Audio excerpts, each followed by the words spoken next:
Author of Hidden History, Crimes and Cover-Ups in American Politics, 1776 to 1963, and Survival of the Richest, Donald Jeffries separates the real from the unreal. Fact from fiction. Reverse engineering our manufactured reality. And now, from just outside the swamp-infested Washington, D.C., this is I Protest with Donald Jeffries.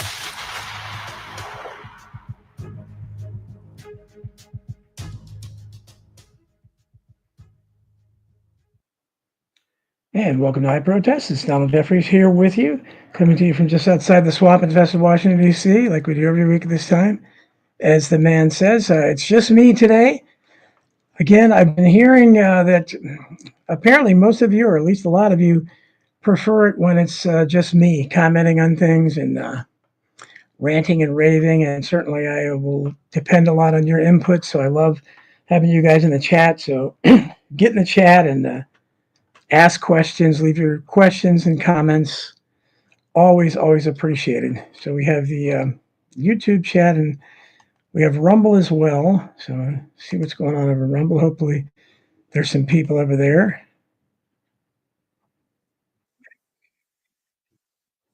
Let me fix that. Sorry. Okay. We'll look for that as well. Okay. All right. We go to the conference. Good to see Deborah Wheeler.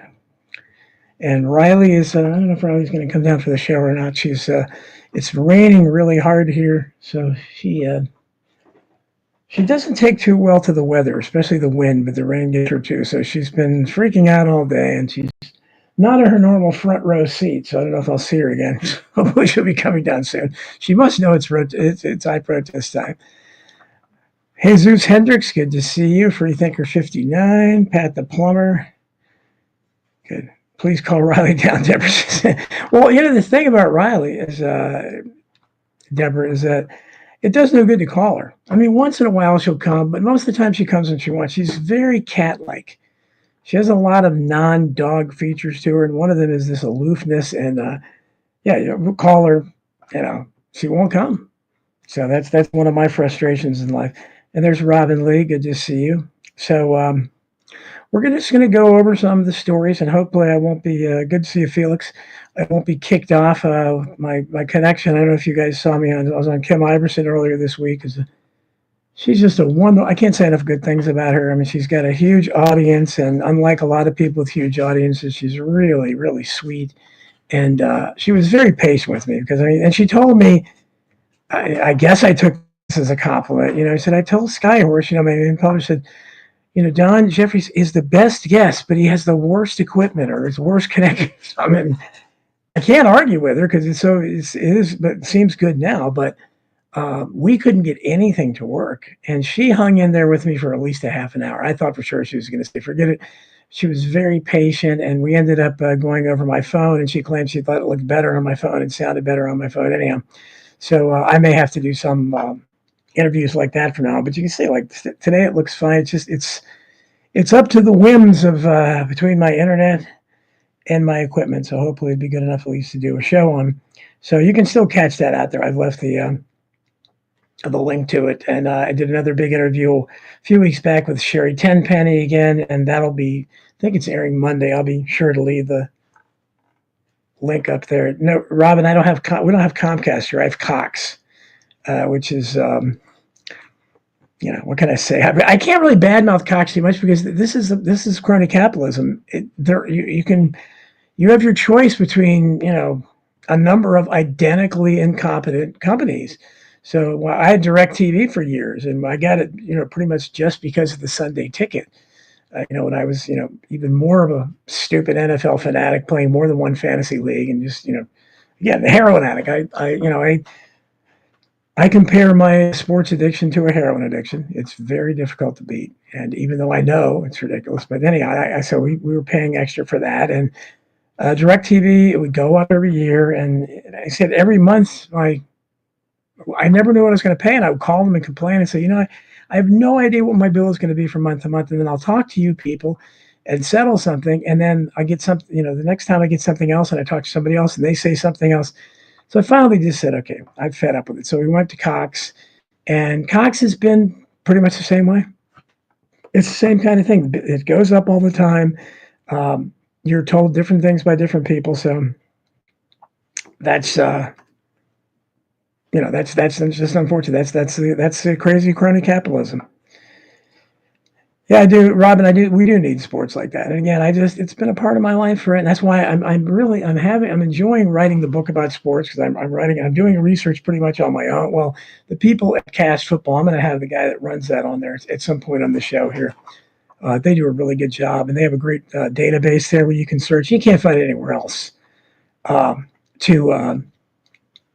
to prove because my basically the main premise of my book is that sports is definitely not a meritocracy. It's mediocrity, and that it's basically a giant DEI affirmative action project. So and I'll have lots and lots of lots of stats to back that up to show that there's let's say the white men can jump and run fast too. We'll show it there. There's lots and lots of indications of that.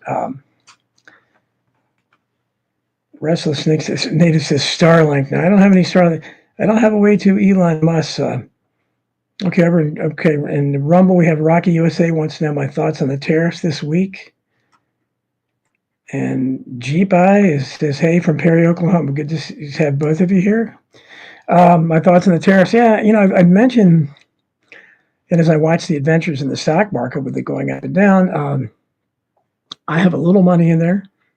I think I talked about this in Survival of the Richest. 90% of the stocks are owned by 10% of the people. So it's really, most Americans don't have really a stake in the stock market at all. It's more symbolic. And, the bottom half of Americans, what I talk about all the time, the ones that have collectively less than 1% of the wealth, they obviously have no stocks, and it doesn't matter what the stock market does with them.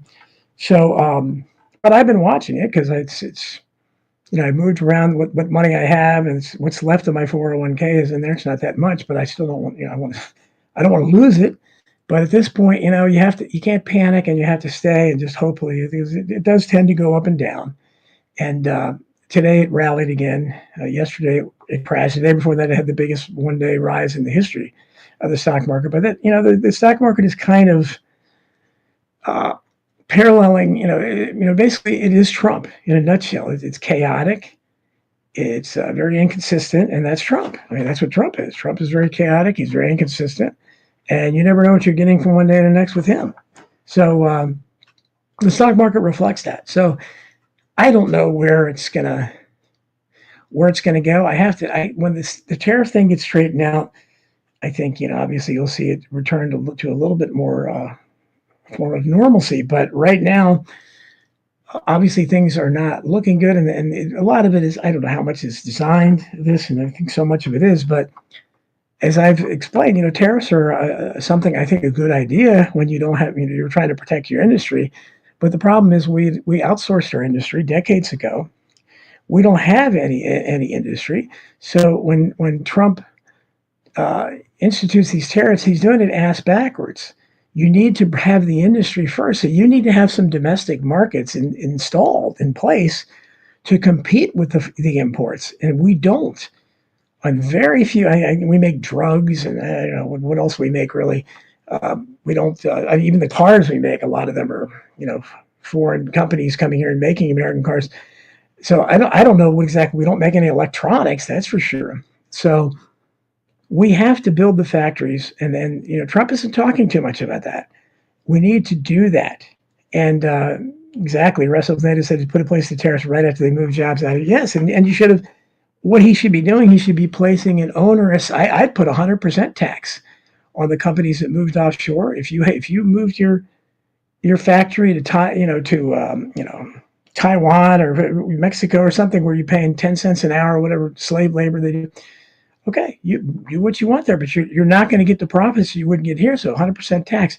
I don't know why they don't do that, but he has not talked about doing that. And so I think you need to do that first. You have to have an industry in place before you can, otherwise we're completely in many, certainly electronics, in so many areas, we're completely dependent on imports. So tariffs, by having tariffs without domestic competition, all it's going to do, it is going to, as the critics say, it's going to result in higher prices for the consumers. So lack of consumer confidence, which I think is an all-time low since 1952 or something they claim today. So you can't do this. So that's my problem with that. I have nothing against the tariffs, but he's doing it out of order, and obviously I think he's doing it on purpose because he's Trump-inside. But Ellen Corley, good to see you here. She says, "Do you think Donald Trump is illegally manipulating the market and should be stopped or impeached?" Well, yeah, is he illegally manipulating? Well, I think they all manipulate, and take. I don't. In Trump's case, I don't think he's acting like typically what insiders do, because the other day when it went through the roof, I think early in the morning he was saying now's a good time to buy. So he was typically, when people manipulate things, they do it for themselves. It's insider trading, so you don't typically let the public know that. And he wasn't giving false information. He was saying it's a good time to buy. So anybody that listened to him that morning made some money. So it's I don't have very many good things to say about Trump, because we'll talk a little bit about how he's quickly becoming much more like the first president. We're seeing so many of these the same kinds of unfortunate things we saw with his first term, when he like, what was I taught here? Let's see. We have. Well, I'm going to share the screen in a minute. But in terms of the deportations, I think yesterday, the day before, he said something about now he's letting farm workers and all something about, again, it's what we saw during his first term. We've seen no massive deportations like he claimed there were going to be.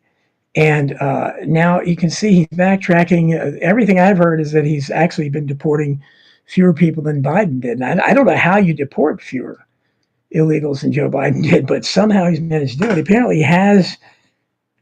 Again, this is all, I'm not at the border. I'm just listening to what people say, and it's hard to trust any source, certainly any mainstream source. But supposedly the border is now secure, in that the massive, thousands coming across every week or whatever is not happening. Okay, that's good. But the problem is you have, I think, as many as 50 million here that are here illegally. And you can't just, they have an illegal gang member in my area, supposedly MS-13. They made a big deal out of arresting him. And I can't tell, when you listen to between him and Christy Nome and all these people talk, it's hard to even tell what they're talking about or what the truth is. But as I understand it, it looks like they dropped a bunch of charges against him. But, they're using the Trump 40 chess logic that this is going to make it easier to deport him or something. I don't know. If it's like everything else Trumpenstein does, he won't be deported, and he'll probably commit more crimes or something. And Trump will probably criticize him, he was responsible for it. Restless Native said the Japanese were dumping 5-year Treasury bonds, and they had no buyers, and that was the straw that broke Trump. So, well, I mean, look, Trump he's right in that we have had China and all the other countries, they have really have put big tariffs on our products, what's left of our products. Again, we don't have any products for a long time. And that's why Trump did criticize the unfair trade deals, which he should. It's ridiculous that we're paying a stiff tariff, and the country that's putting that tariff on us doesn't have to pay reciprocal tariffs. And that's what this is supposed to be, reciprocal tariffs. Now, of course, it's not being portrayed that way in the media, because they're playing this game where, where the idea is to constantly portray him as bad, and even constantly for doing things that he's not even doing, which includes the good things he should be doing. But so, yeah, I have no problem with, ideally, in an ideal world, we would have an industry that could compete, and we would have factories. We have not had those factories for a long time. So you need to start making things. We don't make anything. So if we start manufacturing things, and we have industries, that automatically will make things better, because people will have those, and it doesn't matter what they're paying for foreign products. At least a lot of Americans will buy American, just out of patriotism, assuming the products don't fall apart, which I guess they could. Ellen Corley said she's doing insider trading with the Bitcoins, etc. Well, I mean, they all do that because they have insider knowledge. That's why I say none of these billionaires, none of these very wealthy people, they should be admired for any kind of skills or ability, because any of us could do that. if we know what's happening, if we know when something's going to go down or go up, then it's pretty hard not to make money. It's kind of like a sports franchise. It's pretty hard not to make money for a sports team when it doesn't, you get revenue sharing whether you win or lose or not. And you see there's so many dunces, children and grandchildren of original owners in sports teams and also in other industries that don't know what they're doing, but the system is set up so that they can't help but make some money. Ellen says I should get Catherine Austin Fitz and Whitney Webb on to expose the dangerous CBDs. Well, I would, I had Whitney Webb on a couple times years ago, and she never answers me anymore. So I don't know. Maybe she thinks she's too cool now. I think she does good work, but she doesn't answer me. Catherine Austin Fitz. I think I tried to contact her once. She's somebody probably that wouldn't come on my show. Maybe she would. If you know how to contact her or ask her, she would have certainly love to have her on. Russell Snyder says the MS-13 guy is probably a high-level informant. Well, that's always a possibility, isn't it? Those informants are everywhere. Ellen Corley says, have I read Craig Unger's books on the way Trump administration colluded with the Russian and Jewish mafia? Came out at the end of there's so much damning evidence how he's connected with Epstein. This is the mafia. Well, yeah, I mean, there's Trump. I have not read that book, but the Russian and Jewish mafia. Well, I'm not sure what the difference is between the Jewish mafia and just the Zionist who run things. Is there a difference? I'm not sure, but yeah, I mean, Trump is up to his neck in terms of just with. People think he's actually become a Jew himself. I don't know if that's true, but he has Jewish grandchildren because his daughter married Jared Kushner, who's was it Chad Lubavitch or whatever, which I don't know. It's a very shadowy sect, but I hear about it all the time. And his daughter, Ivanka, I think, converted as well. So, and certainly he has an Israeli first mindset. There's no question about that. I mean, he's always, doing everything he can to promote their interests in this way. He is MAGA. He definitely makes Israel great again. I don't know about MAGA. Pedal 3104 says, hi from Buenos Aires. Good to see you, my friend. It's wonderful to know that somebody is in that far away is listening. And I love hearing from people in other countries to know that that's our wonderful internet. It has a reach. Thanks, Ellen. I appreciate it. Sure. I won't talk to anybody. I want to be more selective about my guest because I'm going to have somebody next week who's a good whistleblower. She'll be good. But for the most part, unless I can get who I want, I'm not going to just have a guest to have a guest anymore, because hopefully like this, we can, you can talk and I can just kind of comment on things, and people seem to, at least I hear that they seem to like that better. And you can get all your questions you want in the chat. And if we could do phone calls, believe me, I would love my old TFR show. We were able to do phone calls and I loved that. And so if we could ever do that, that would be wonderful. But in the meantime, this is the closest thing we can come to it. We have, people in the chat, commenting and asking questions. And that's always, fun for me. I enjoy talking to you guys, and I really appreciate everybody that's listening to the show and watching the show. So I want to talk, I brought this up here. And again, if you haven't subscribed to me on Substack, please, you really should. I imagine most of you guys have. But I'm going to put this up here. This is my latest Substack. And it's getting a lot of attention. My Substack is getting... this one, Zero Hedge published, and Zero Hedge hasn't published anything by me for a while. They published some things over the years, and they're not easy to get a hold of. I mean, obviously they have. I think the article over in Zero Hedge, the last time I looked yesterday, it had 60-some thousand reads. So that's great. I love having that. So and you're trying to get more subscriptions and more free subscriptions, more paid subscriptions is wonderful. Although everything I have is, all my information is free. So you're not getting anything. There's no paywall or anything. You're just doing it to try to support me more. But this is Austin Metcalf and the endless race war. This obviously, this incident is getting a lot of attention. And I think it's, it illustrates exactly one of the problems we have, and I talked about in this, and I don't care, people can call me racist. I could not care less.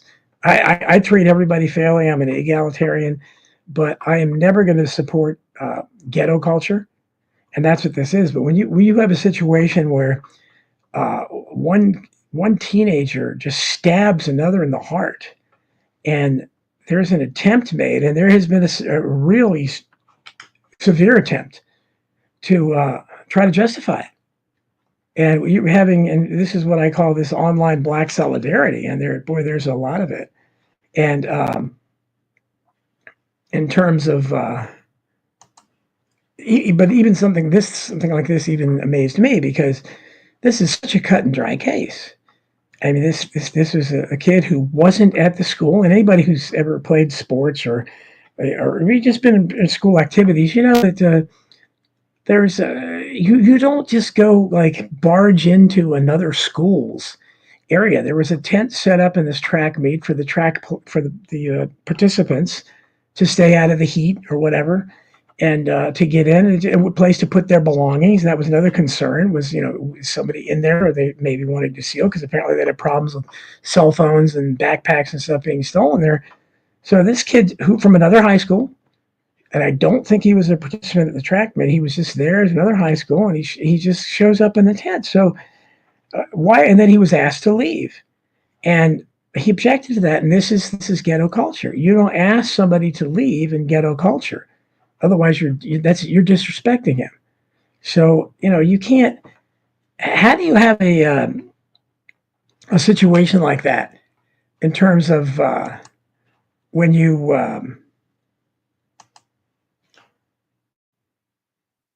have a one segment of the population, okay, who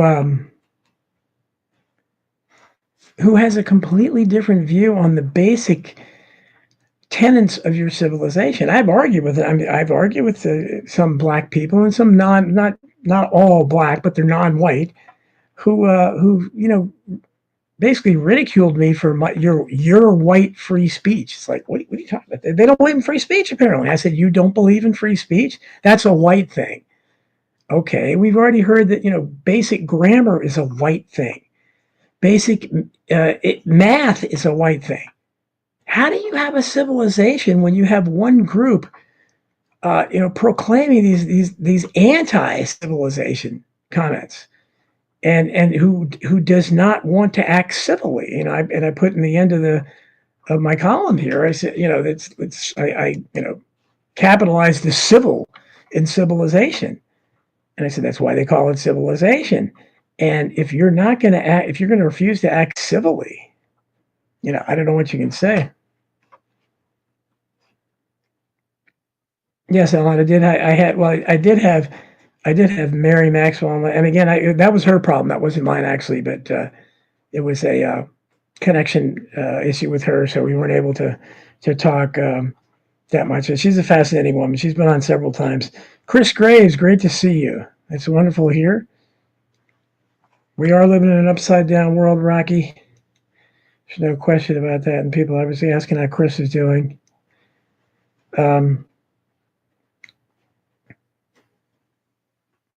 Thanks, Ellen. It is, and I keep track of how many readers I have. That's why I said it's. And I'm going to. Tony, is going to help me with that, but we're going to. To be honest with you, I'm scared to sign out of Substack because I've never been signed out of it. It's my lifeline now, and I don't remember my password. And I'm scared if I do that I won't remember it, or I won't get a new one fast enough, and I'll be, I don't know, I'll be, like locked out or something. But once I do that, Tony thinks we can possibly simulcast the show on, because we can go live on Substack, and I haven't done that yet. A lot of things I haven't done yet, but that will be great because I'm getting close to 11,000 subscribers now on Substack. So presumably that would mean a bigger audience, I'm hoping. And I got a lot more, Zero Hedge. I said when you get 60-some thousand reads, you're going to get new subscribers. So that's great. So hopefully we can get more people watching the show. Restless Native says USA media loves to hype racial divisions. Yes. Yeah, exactly. Yeah, I mean, if that had been the exact, and that's what gets me is that they don't think Black Lives Matters because otherwise they would be appalled at the number of blacks that are dying every night in these cities. But because they're dying at the hands of other blacks, it's irrelevant. And the most incredible thing is that these are the same people that want to take away your guns and talk about gun violence and this is we have to do something about it whenever there's a school shooting. There's shootings every night on the streets of Chicago and Baltimore and all LA, New York, all the big cities. You don't hear a peep out of them. Nobody talks about taking those guns away. Why don't you want to take the guns away from the Bloods and the Crips? Why do you just want to take it away from school shooters? Which I agree, it should, but I mean, it's a very, very rare occurrence with school shooters. This is a nightly occurrence, and it's because they can't make any kind of virtue signaling out of it, just like they don't care about slavery.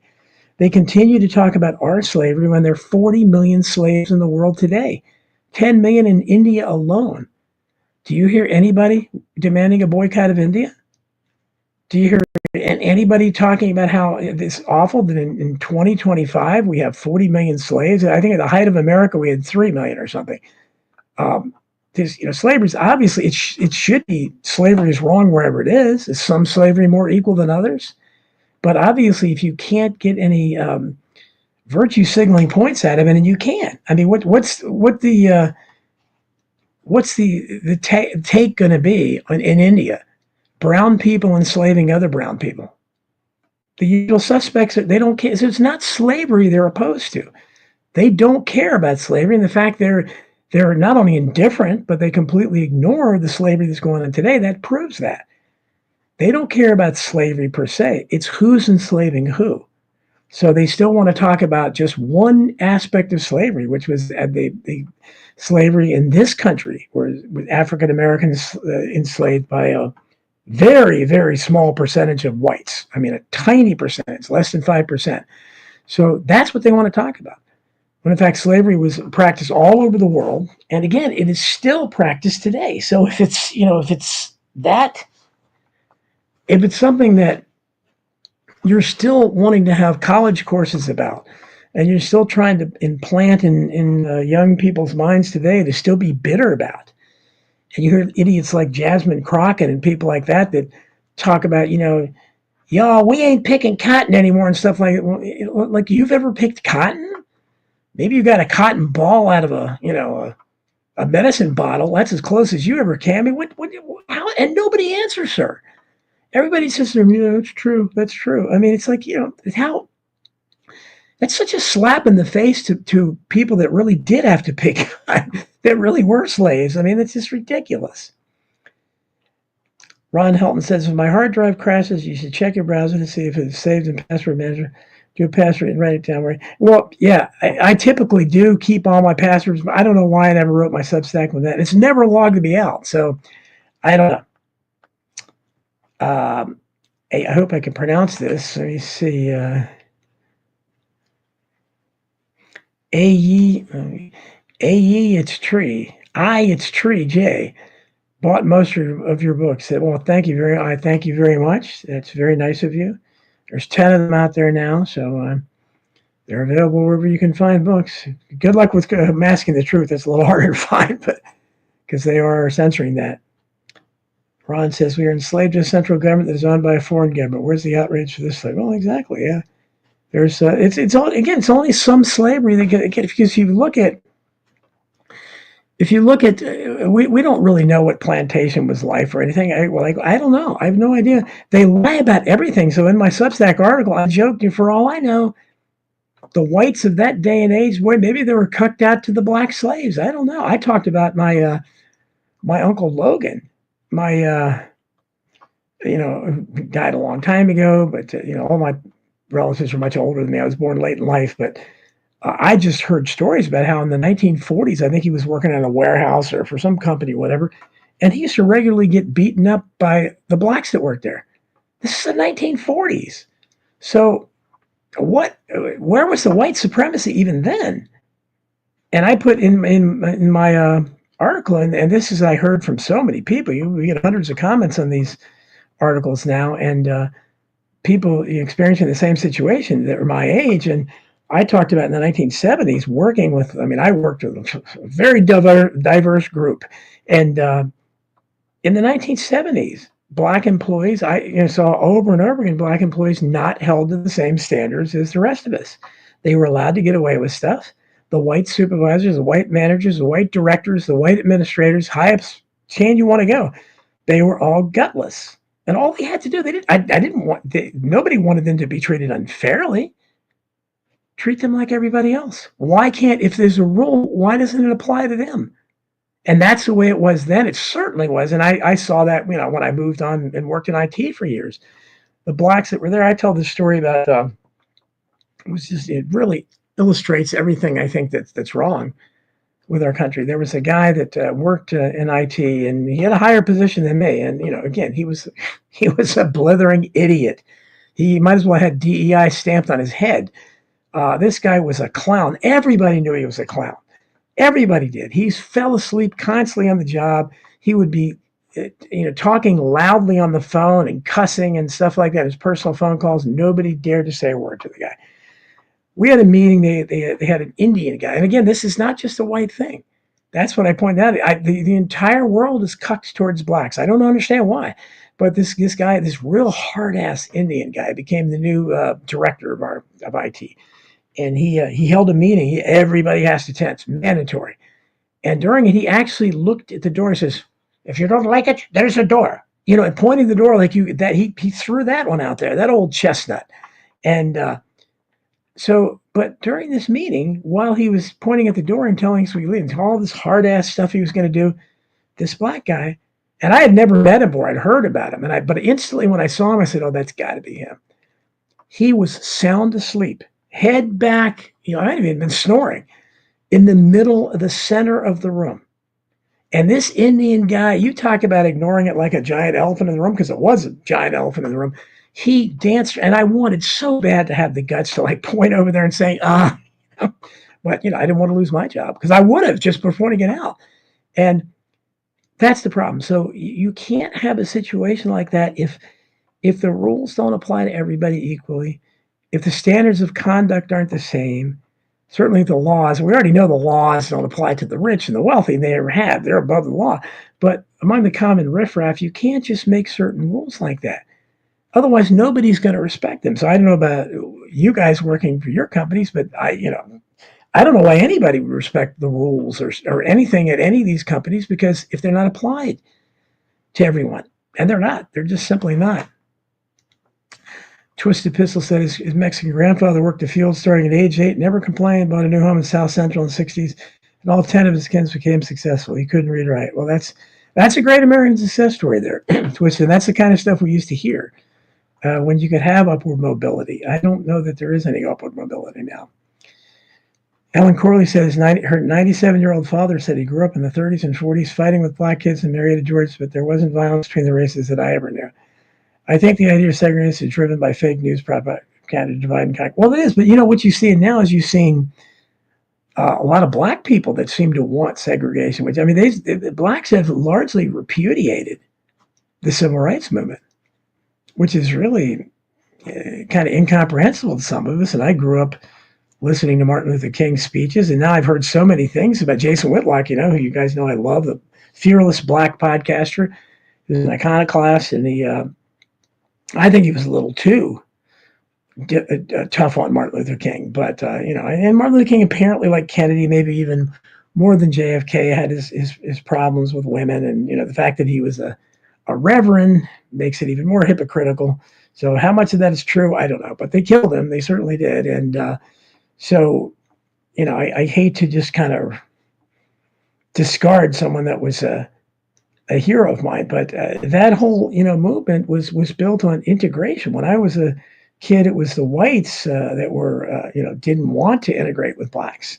They fought that, and now it seems to be when college campuses there were black only groups, and you can't come in if you're white.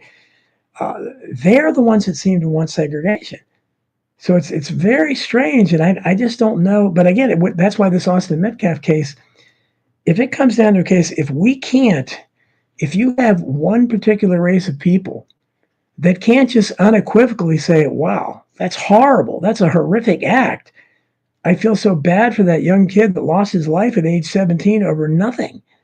I feel so bad for his family. Instead, the black kid's family has raised over $350,000 on a GoFundMe account.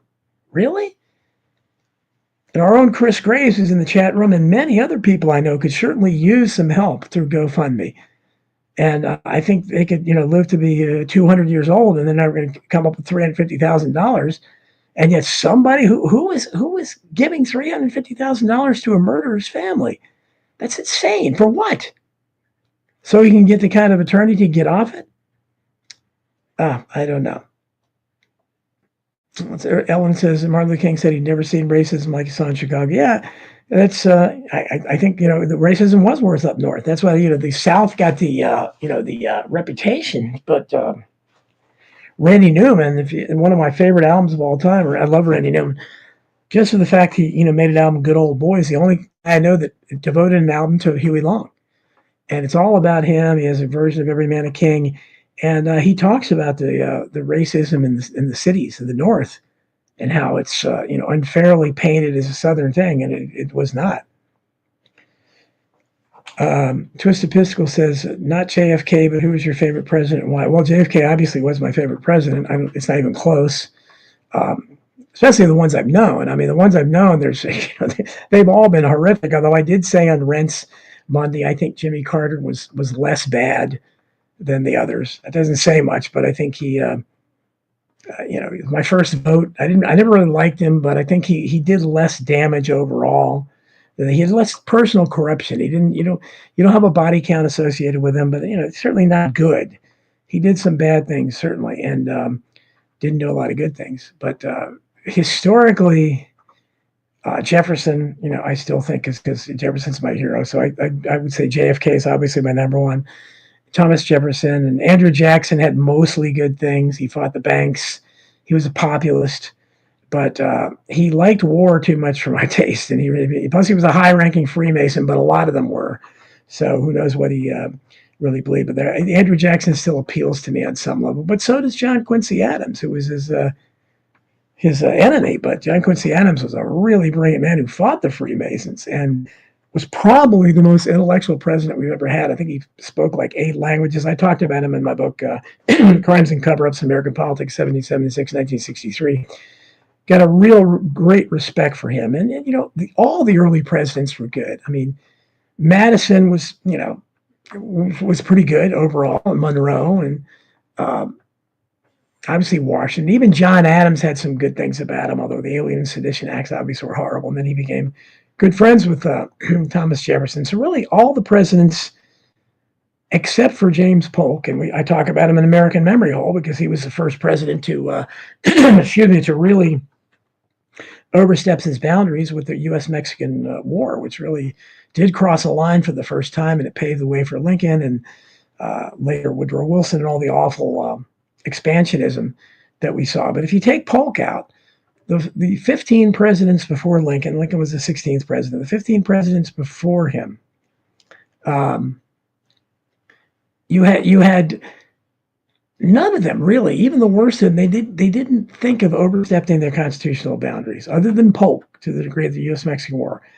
But Lincoln just stepped all over that. That's why I continue to obviously badmouth him all the time. So there's my least favorite. Basically, if you look at the court historians' rankings, you can pretty much inverse them to some degree and know what I like. I mean, I think the 3 worst are Lincoln, FDR, and Wilson. They're usually 1, 2, 3 in terms of the best. So, and for them, I guess they were the best. They did the most damage. R.B. Ham, good to see you, brother. Support R.B. Ham if you're Canadian. Vote for him. He's running up there in their populist party. We need a party like that here. Says it seems that only the overeducated black people that concentrate on the demonization of whites culture. Exactly. I was pointing out the other day, it's a bizarre situation where the most educated and the least black, least ghetto blacks are the ones that hate whites the most. Or they're constantly, and I don't know if it's because like Sunny Hosted would be a perfect example of that. The lady on The View that's probably 80% white.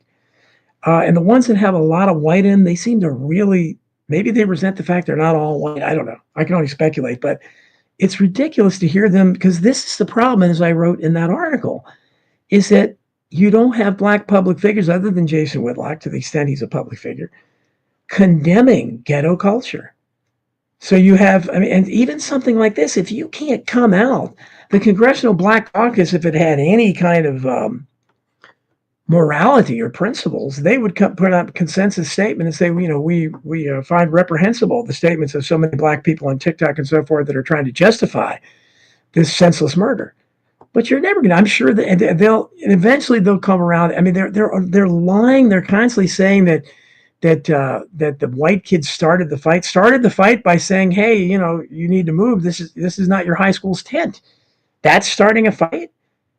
And then supposedly there are tapes of the incident. And my guess is, if you never see them, it's because, again, that they support the narrative that we originally heard, that obviously the black kid was looking for trouble, because they're trying to say, that Austin, the white kid, bullied the black kid. And that happens in Hollywood. It doesn't happen anywhere else. I'm sorry, it just doesn't. And so, but again, it does happen in Hollywood. So if a scriptwriter's writing it, yeah.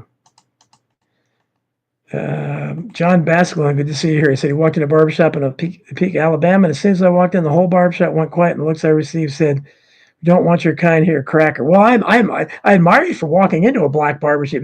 That's one of the most segregated businesses in the world. I mean, I don't claim to understand it, but Whitlock talks about that too. Apparently, the barbershop is like the center. It's like Mr. Drucker's store in Green Acres or something. It's like the congregation place for blacks, and that's cool. It's great. They go and they talk about sports and whatever, politics and everything. But I didn't know that many whites went there. I'm assuming you're white, John. I don't know, but that's probably why. They probably were stunned. What?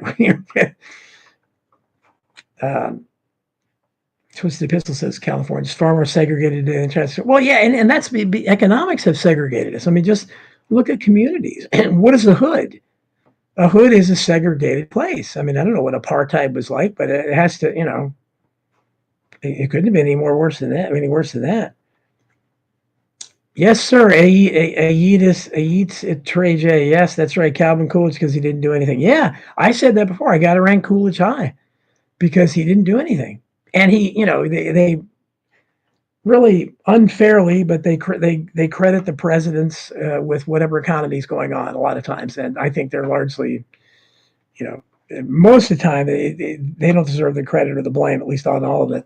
Coolidge presided over the Roaring Twenties, which was, just a memorable time, until like the 50s was considered like the golden decade. So yeah, I give you that. With the Coolidge had that great thing where he, some woman bet him that he couldn't answer a question in just 3 words or something, and his answer was "you lose." So that was pretty cool. Ellen Corley got the chance to live with Bill Pepper for a couple weeks before he died. His life story getting to court. Yeah, that family Martin Luther King's satisfaction. Yep, proving the assassination was an act of the state, not done by James Earl Ray. Yeah, Bill Pepper and John Barber. Last time I met him, he was in D.C. about a year ago, a little less than a year. It'll be coming up, I think, in June. He was here last year in D.C., and it was wonderful meeting him again. Being treated to another meal by him. If you meet John Barber, you're going to be treated to at least one meal. There's no question about it. He's one of the most notorious check grabbers in history. Very generous man. But he was promoting this film on Bill Pepper, a documentary, and it was shown at American University, so I was honored to be there as his guest. And yeah, Pepper was definitely a unique guy, and I think Pepper did get to see it before he died, so John was real happy about that. And it's Trey J says, John Quincy Adams was a hollow earther. I did not know that. Wow. Well, that makes him even more interesting, doesn't it? Twisted Pistol said he likes Taft, but he was Skull and Bones. Yes. McKinley kind of, but not a fan of Imperials. Well, I tell you, about Taft, and Taft's son was incredible. Robert Taft was maybe the last great Republican. And, pure Republican. He was Mr. Republican, he was called. And they definitely screwed him out of the 1952 nomination. He should have been the president. And you had Earl Warren, who was before he began in the Supreme Court and then covered up the JFK assassination. He was governor of California, a very liberal governor of California. And he he and his cohorts rigged the convention for over Eisenhower over Taft. Ellen Corley says, and McKinley, if you read Captains and the Kings by Taylor Caldwell, forgotten novelist, great, wonderful writer. They did make a miniseries out of the Captains and the Kings, to my surprise, and she made some good money back in the day. Today, she'd probably be lucky to get a publisher like I got for the Unreals, because they don't allow that kind of fiction. And plus she was just a great writer.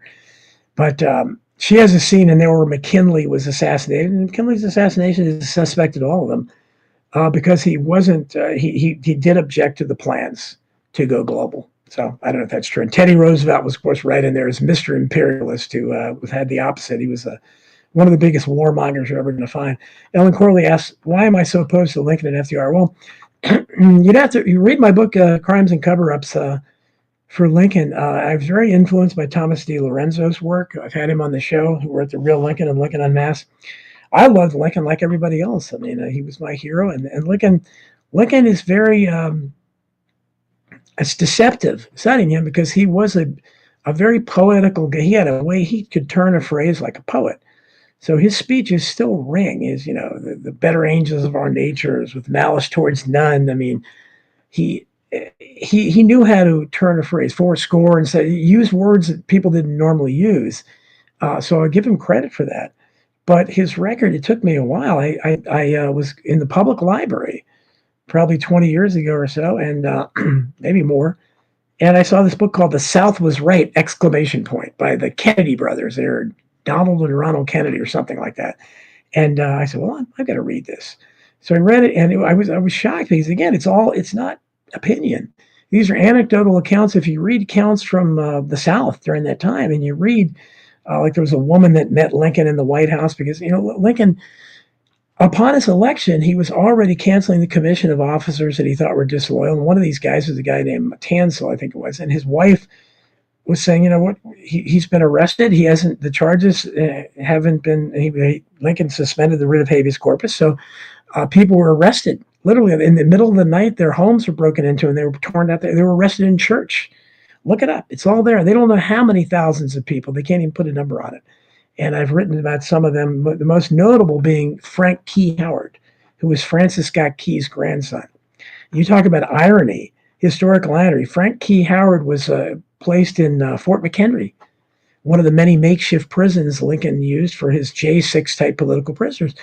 Fort McHenry, of course, is the same fort where the Star Spangled Banner flew over when his grandfather, Francis Scott Key, wrote the Star Spangled Banner. So talk about ironic. I mean, how many Americans do you think know that? That's real hidden history there. So, and Lincoln, again, if you look at the fact that he overstepped his boundary so much, and what happened is he shattered the legacy of the American Revolution, the War for Independence. Our War for Independence was built around a couple premises. The most notable one was the consent of the governed. This is a radical concept that our founders believed that, and especially people like Jefferson, visionary, believe that all people everywhere have a right to consent to those who govern them. And as Jefferson said, when they no longer consent, they have a right to alter or abolish it when this government does not. They would throw you in jail for saying that now. That's Thomas Jefferson, one of the most revered figures in American history. So in 1860, and it doesn't matter, you got to throw slavery out of the equation because slavery was legal in America then. That's made us good. Obviously, I'm concerned about the slaves today. Very few people are. So I object to slavery itself, not just some slavery for political expediency. So in 1860, the South, for whatever reason, no longer consented. They didn't want to be a part of this union anymore. And so they seceded in the exact same way we were seceding from Great Britain rule, from the rule of the king back in the 1770s. So this country was born on that. And the idea that Lincoln, everybody said, no, you can't do that. And we'll kill almost 1 million of you to prove it. And he did. Almost 1 million Americans died for no reason. They didn't die for slavery. That's ridiculous. as I think it was Ulysses S. Grant said, if I thought I was fighting for slavery, I'd hang my sword up right now. And Sherman, one of the worst war criminals of all time, you can read in my books how documented these things. This guy was a monster. His wife still had a slave 5 years after. And maybe it was Grant still had a slave 5 years after. And Grant's comment on it was, "Well, it's so hard to get good help." Now these are the good guys. So Lincoln was an incredible tyrant, suspending the writ of habeas corpus, threatening to arrest a Supreme Court justice who said, "No, this is unconstitutional," arresting people in the middle of the night in church. He shut down over 250 newspapers. So yeah, and he set so many dangerous precedents because everything he did. For instance, if in the January 6th people, if we still had an ACLU, what I used to belong to back in the day, I was a card-carrying member of the ACLU back in the sunny 70s when things were so different. If you had an ACLU that objected to, hey, you can't do what you're doing these political prisoners. You denied them all due process, which they did. Some of them sat there for 3.5 years or whatever without ever being charged, which again, that's denial of due process. It's exactly what Lincoln did to people who weren't charged with anything and weren't criminals. They weren't going into the Capitol or anything like that. They just simply were just arrested for, in some cases, one guy was arrested, I think, because he had blackberry juice on a shirt or something. Ridiculous. I mean, it was hysteria. And it was this, we should be embarrassed about it, but we don't even know about it. But so, when you do that, you set a precedent. So if the ACLU was around complaining today, what would they do? They would cite Lincoln's precedent. Well, Lincoln did this, just like they did for the treatment of the prisoners at Guantanamo Bay. George W. Bush's attorney, John Yoo, did cite that. Said, hey, this is what Lincoln did. And they cited the same thing that Woodrow Wilson cited them when he wanted to throw World War I protesters in prison, because Lincoln had that great comment about, should I shoot a soldier but not the wily agitator? That, so this is when you started hearing the word appeaser, which still is used by people that love war. Roosevelt, FDR, we'll talk about him in a second. Roosevelt really, ran it in the ground, the appeaser. People that don't want to go die in war for no reason at all. But Wilson used, again, Lincoln's precedent, and through people like Eugene Debs, the great socialist in prison. JFK's father, Joe Kennedy Sr., luckily he wasn't thrown in prison because he was a World War I anti-war advocate. He was a lifelong anti-war advocate, so JFK came by it naturally. So once he did that, Debs and the others appealed to the Supreme Court, and great liberal Oliver Wendell Holmes, Chief Justice, still revered today. He ruled that Wilson had the power to throw anti-war protesters in prison, and that's where the "you can't yell fire in a crowded theater" came from. That's the historical foundation for it. Your president, Woodrow Wilson, usually the third greatest president of all time, according to the court historians, said that you don't have a right to that protesting a war is like yelling fire in a crowded theater. As I point out all the time, first of all, I don't know, why is it illegal to yell fire in a crowded theater if there is a fire? It's a ridiculous analogy to begin with, but it certainly doesn't apply to people protesting a war. But the Americans of that day, unfortunately, they were brighter than we are today, but they let it go. They didn't protest. What are you talking about? We can't. You're telling us that protesting war is like yelling fire in a crowded theater, and now the masses out there, it's babble about it. If they even know about, oh yeah, you can't yell fire in a crowded theater. They have no idea where they can. I didn't know until I researched it. So the average American doesn't. So. And because of that, again, what happened in FDR, we'll get to FDR, who in my book, American Memory Hole, my latest book, I show conclusively, and Peter Seacosh did great research on it, and Chris Graves did some great research as well as in the chat, helped tremendously with that book. But incredible amounts of documentation that show FDR invented cancel culture in the 1930s. He was getting his critics fired from, getting them pulled from radio stations and newspapers. And these were mostly liberal people. These are classical liberals. So Roosevelt was the first to use that. And when he threw the Japanese in the concentration camp, again, he was drawing on what Woodrow Wilson was able to do. Wilson drew on the precedent of Lincoln. FDR drew on the precedent of Wilson. And as I point out in American Memory Hole, that's another thing you've been lied to about. It wasn't just the Japanese that were put in concentration camps, and they eventually did get some kind of reparations. They also threw German Americans and Italian Americans. They're not even mentioned, let alone got reparations. And as I point out in this book, they not only threw them in, they stole billions of dollars from these people. In the first example, the asset forfeiture was actually born under Roosevelt. It didn't officially become something until 40 years later.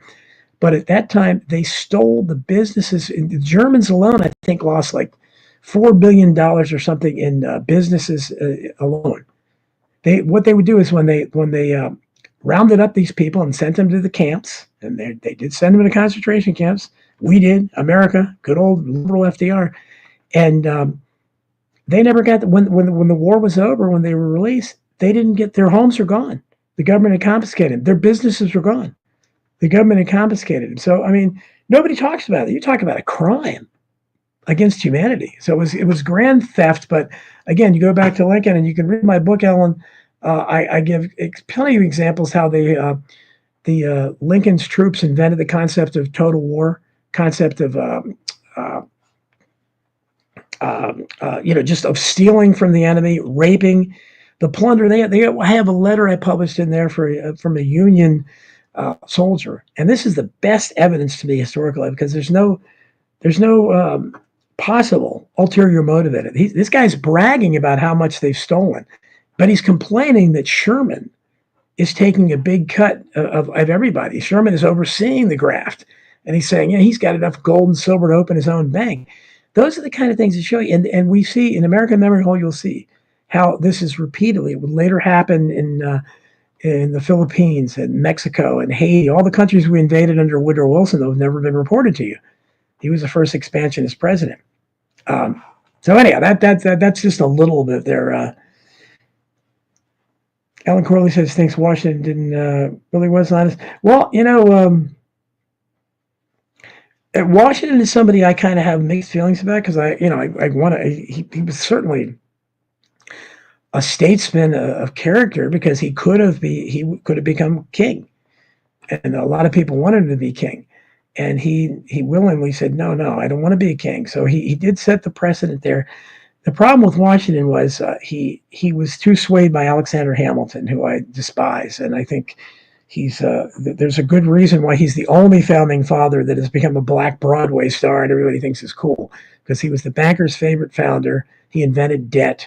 He was Jefferson's enemy, and unfortunately Washington listened to Hamilton, who he considered like a son, over Jefferson, and that's why they were always battling about the central bank, which would later eventually become the Federal Reserve. So Hamilton's the only one who would fit in today perfectly. He'd be going to the Bilderberg meetings, and he'd be going to Bohemian Grove and worshiping the giant owl, and probably be a member of the CFR, and would be in presidential administrations even today. So that's the problem, is that his side won, and that really, Washington was older, and he just allowed himself to be persuaded.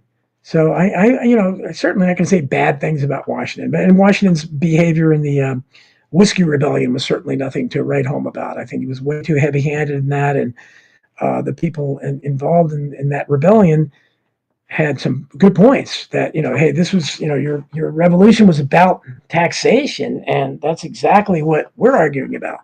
Plus the fact they didn't pay the soldiers either.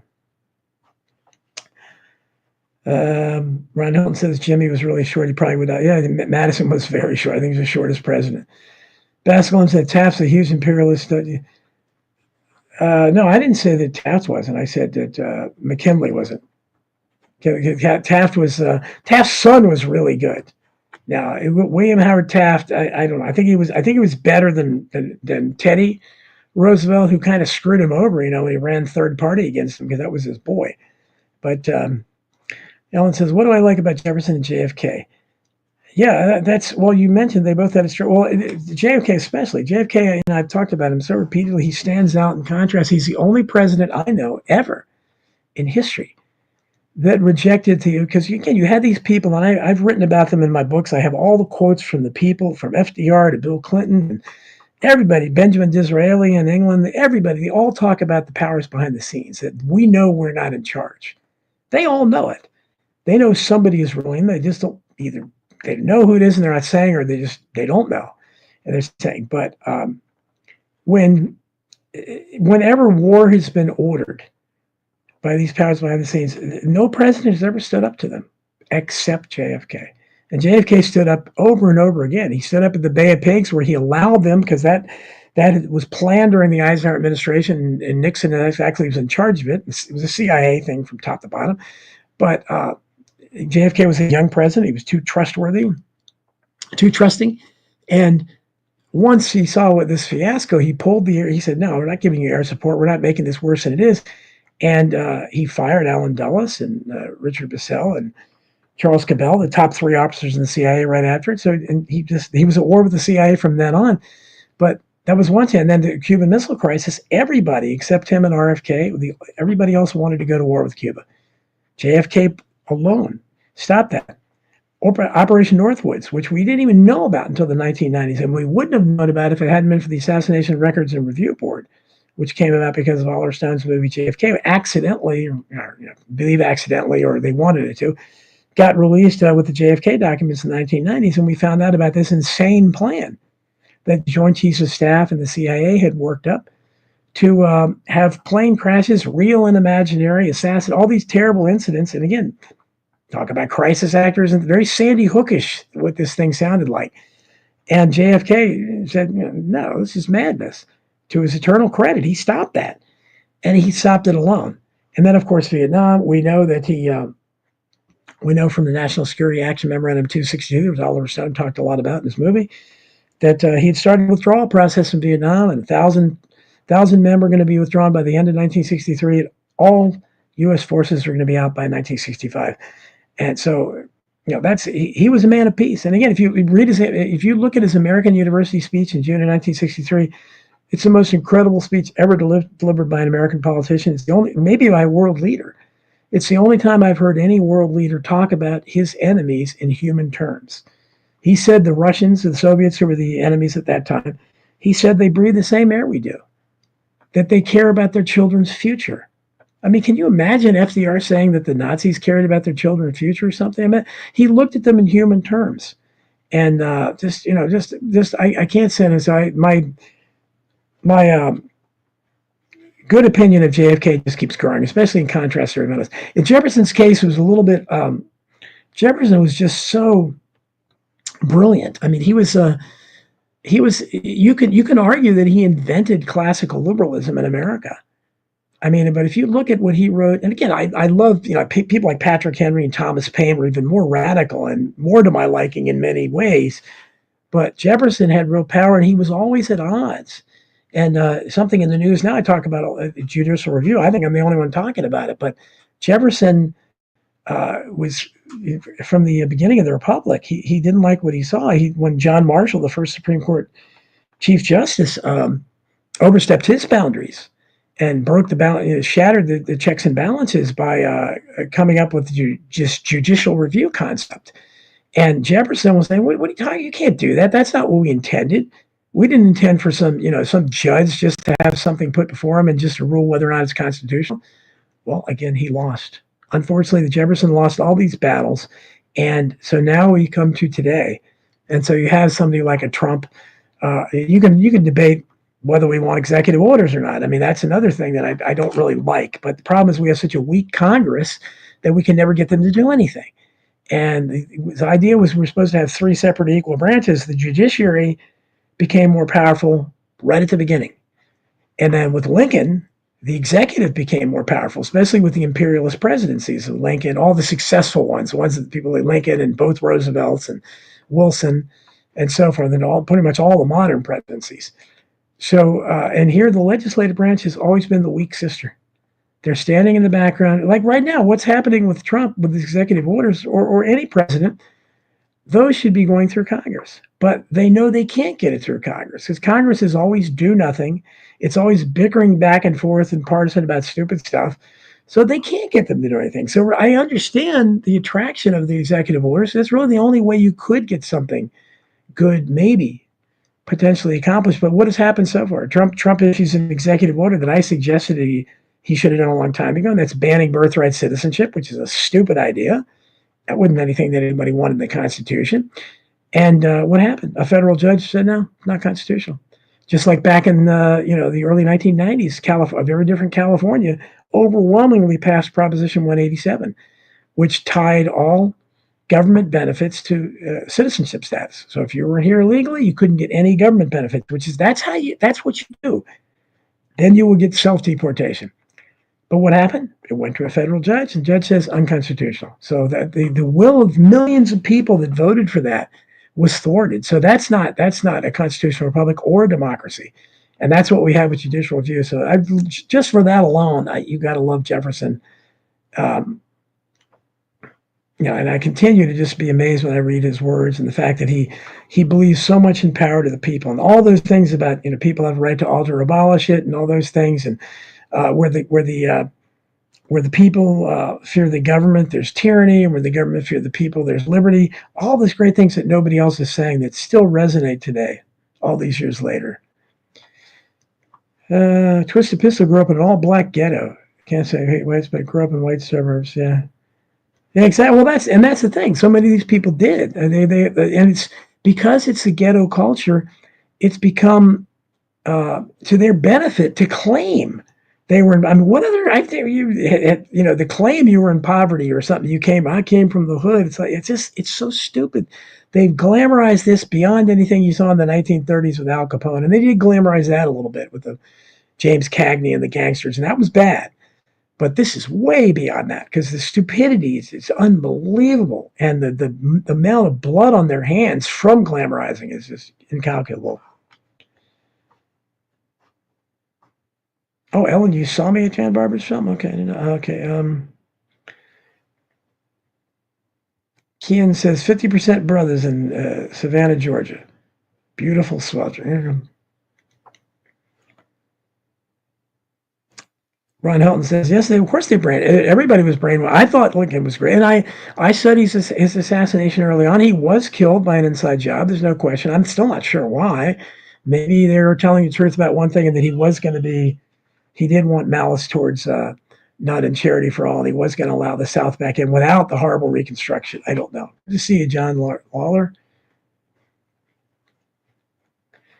Ellen would like to be on a show with John Barber. Well, Ellen, if you're on a show with John Barber, I love him. He's one of my best friends. You're not going to get to say too much because John Barber, he's going to be 92 in a few days here, a couple weeks, and you just introduce him and he's gone.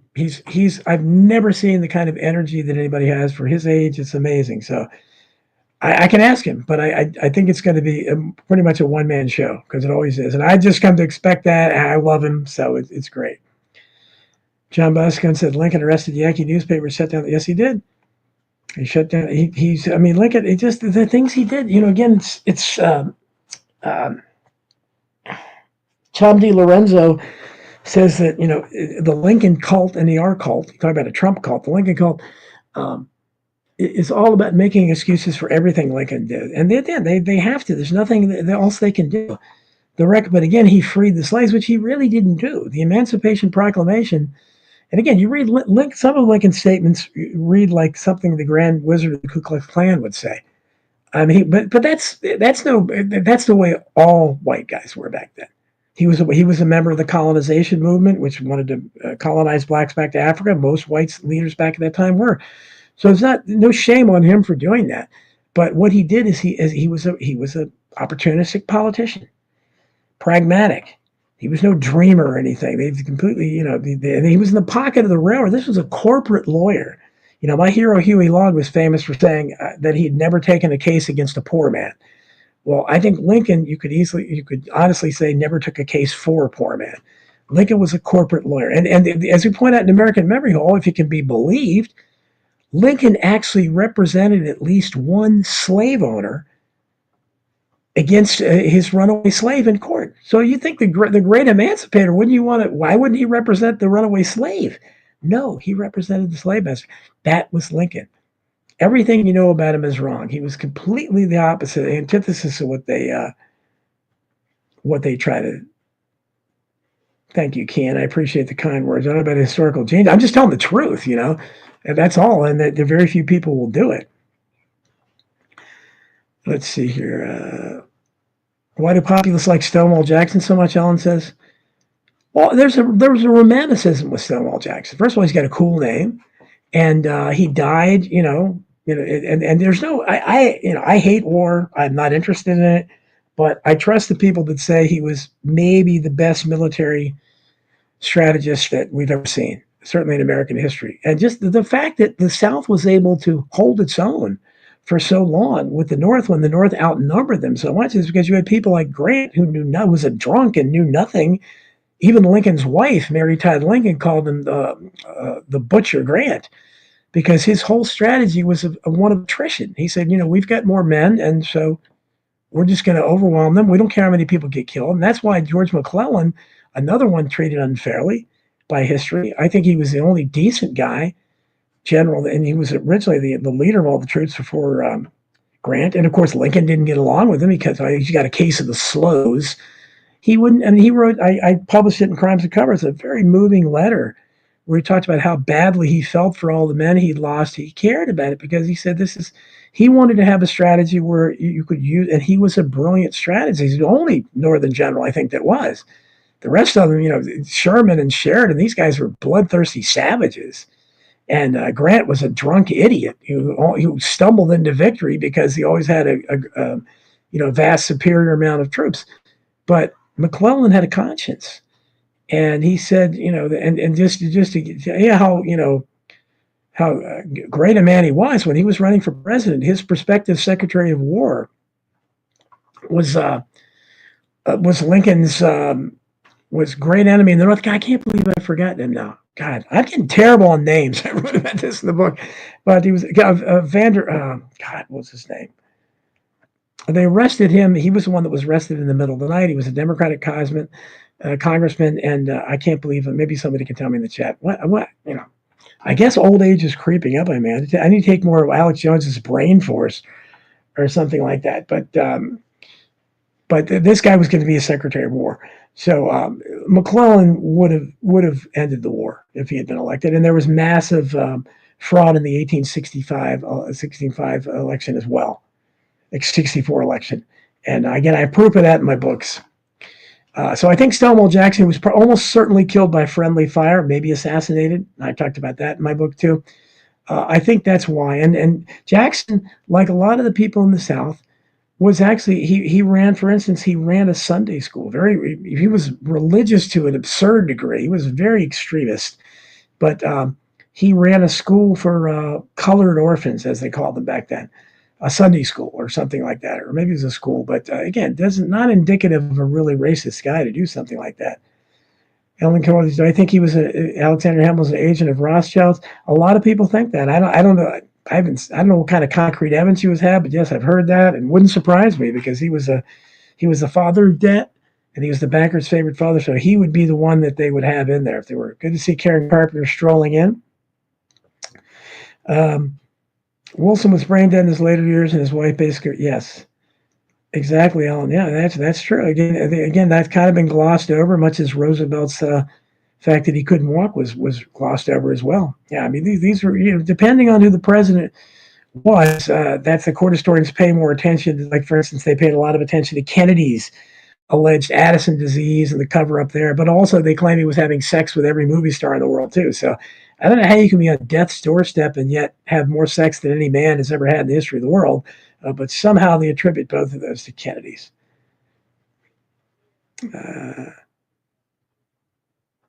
Ron Helton thinks Abraham Lincoln was Jewish. Well, his first name was Abraham, so I'm sure there are people out there that will claim that. He definitely wasn't this mythical poor guy born in a log cabin. We know that Thomas Lincoln, his father, was the wealthiest landowner in his county, so he didn't come from poverty. They seldom do. Again, these are mythological things. Oh, John Lawler's birthday is Abe's birthday. Well, happy birthday to you, John. Absolutely, Ellen. Was he wanted to be in World War II? Absolutely. Yes. And again, in my books, I talk a lot about that. There's no question. FDR might as well have been flying one of the planes himself into Pearl Harbor. He wanted it very badly. You can read about it in my book, especially Crimes and Cover-Ups. But yeah, he did everything he could. He wanted us to get us into war any way he could, and he couldn't bait the Germans into doing anything. So he was able to do that with the Japanese. And there's lots of evidence out there, but better, like the book Infamy by John Toland, and that's an example of what happens to somebody. John Toland was a court historian in good standing. He was a Pulitzer Prize winner. They don't give the Pulitzer Prize winners prize out to people like me or renegade historians. This guy was on all the inside circles, and then he wrote this book called Infamy in like 1982 or whatever it was, and it was again no opinion, thoroughly documented, impeccably sourced, showing that without any question Roosevelt had advanced knowledge of Pearl Harbor and wanted it to happen.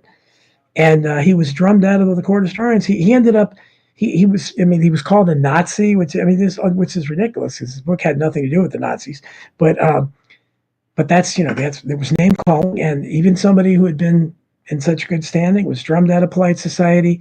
He wound up his days teaching at historical revisionist concerts where they dispute the Holocaust. That was the only people that would have him. And it's a very sad story. And Professor Harry Elmer Barnes had similar career track, and he's the one I say court historians as a tip of the hat to him, because he was the one who invented that phrase, and he was a liberal in good standing. When he suddenly started saying, "Hey, I don't think this World War I was a good idea," boom, world crashed down on him. He was one of the victims of cancel culture of FDR. Again, wound up his days talking to historical revisionist conferences. Trust no one. 754 says, Don, what is your thoughts on Tim Pool in that meeting with Netanyahu that got out that it happened? Since then, Timmy's been one of. I don't have. Again, I don't think Tim Pool's ever going to ask me on his show. He's one of the guys again that I don't really understand the big audience. Maybe it's jealousy. He doesn't seem terribly charismatic to me. He's kind of wishy-washy. He kind of straddles the fence. Has some good guests, and now he has. I think Luke Rakowski is his permanent host, and I love Luke from We Are Change, although he doesn't love me, I guess, because he's never answered my emails. I've said nothing but good things about him. I think he did great work, but so I'm not sure about the story with Netanyahu. He met Netanyahu? I don't know, but I would imagine maybe Tim a Zionist? I'm guessing maybe he probably is. I don't know that much about him. I've watched his show, some of it a few times. I find, I don't find it that exciting.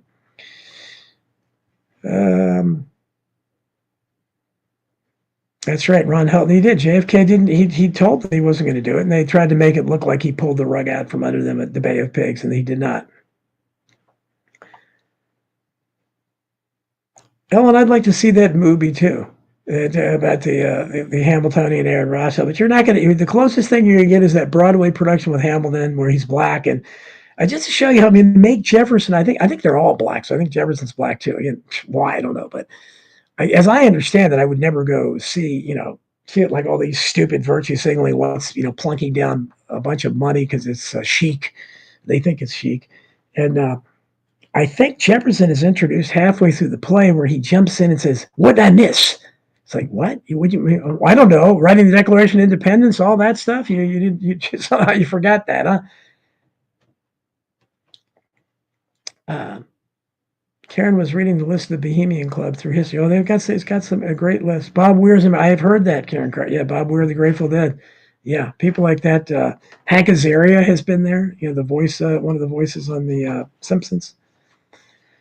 Have I read Michael Collins Kuiper's books? Yeah, Final Judgment I've read. Very good book on the JFK assassination. And yeah, and he doesn't get enough credit. I've been talking him up a lot because they're more and more talk about Israel being involved, and they really should tip the hat to the guy who was the first one to say it.